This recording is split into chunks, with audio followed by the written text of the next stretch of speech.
Sekjen PDI Perjuangan, Hasto Kristianto menduga ada sosok raja yang tidak senang dengan sikap kritis PDI Perjuangan. Hal ini disampaikan Hasto saat konferensi pers di Jakarta pada Selasa, 18 Februari 2025. Sejumlah sikap kritis ini memicu amarah sang raja, di antaranya soal menolak kehadiran Israel di Piala Dunia U20, menolak perpanjangan masa jabatan presiden, kritik keputusan MK hingga menentang penyalahgunaan bansos di pemilu 2024. Yang dilakukan oleh saudara Rosa Purba Bekti. Apa yang dilakukan oleh penyidik KPK tersebut selain sangat intimidatif, tendensius, juga tidak bisa dilepaskan dari kepentingan politik di luarnya. Dalam panggung besar politik di Indonesia, apa yang terjadi tidak bisa dilepaskan dari sikap-sikap politik yang saya sampaikan sebagai Sekretaris Jenderal DPP PDI Perjuangan. Sikap kritis itulah yang menciptakan hadirnya rasa tidak senang dalam diri seseorang yang mengidentikan dirinya sebagai seorang raja. Pertama, penolakan terhadap kehadiran kesebelasan Israel dalam Piala Dunia U20 tahun 2023. Sikap resmi PDI Perjuangan berpijak pada konstitusi, sejarah, dan prinsip-prinsip kemanusiaan yang tertuang dalam Dasar-Sila Bandung. Pembebasan dan kemerdekaan Palestina adalah komunika politik yang ditandatangani oleh pemerintah Republik Indonesia dalam Konferensi Asia Afrika tahun 55 di Bandung. Ini yang kita tandatangani bersama dengan 29 negara yang lain. Sikap ini terbukti benar. Akhirnya, bukan hanya Ibu Megawati Soekarno Putri dan PDI Perjuangan yang kokoh dalam prinsip, namun dunia pun kemudian mengutuk Israel atas kekejamannya di Gaza. Inilah Satyam Eva Jayate yang pertama, saudara-saudara sekalian. Kedua, sikap penolakan terhadap perpanjangan masa jabatan Presiden Jokowi atau penambahan masa jabatan 3 periode.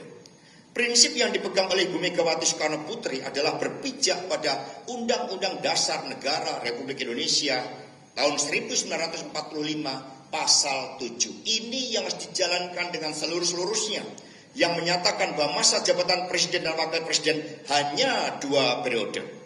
Akhirnya seluruh masyarakat sipil, mahasiswa dan akademisi menolak hal ini. Dan inilah Satyam Eva Jayate yang kedua. Jadi Satyam Eva Jayate adalah kebenaran itu pasti menang. Itu yang kita pegang. Ini adalah prinsip-prinsip kebenaran yang kita junjung tinggi. Yang ketiga, ketika konstitusi dikebiri dan demokrasi terancam mati melalui keputusan MK nomor 90 tahun 2023, inilah abuse of power dengan menggunakan hukum dan diduga penuh dengan intimidasi dan penggunaan kekuatan kapital akibat campur tangan Presiden Jokowi dan Ketua MK saat itu Anwar Usman. Sikap tegas Ibu Megawati Soekarno Putri terjadi karena ketaatan pada peraturan perundang-undangan. Apa yang terjadi di MK ini akhirnya tercatat sebagai titik paling gelap dalam sejarah demokrasi Indonesia.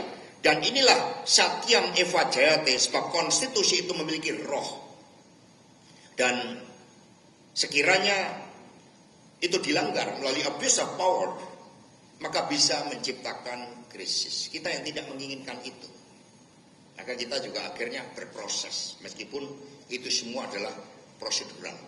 Keempat, masyarakat Indonesia mencatat bahwa di dalam Pilpres dan Pileg tahun 2024, serta Pilkada 2025, berbagai penggunaan mesin politik yang bukan partai politik kembali terjadi. PDI Perjuangan menyampaikan begitu banyak catatan gelap atas praktek demokrasi prosedural yang berwatak otoriter populis ini. Masyarakat mencatat begitu masif intimidasi yang dilakukan terhadap kepala desa, anggota legislatif, jurnalis, tokoh-tokoh pro-demokrasi, para pengusaha, hingga kepala daerah. Bahkan bujuk rayu melalui bansos pun dilakukan untuk membius kesadaran rakyat. Ini berita di salah satu media nasional hari ini. Korupsi kepala desa yang kemudian ini menjadi alat sandera.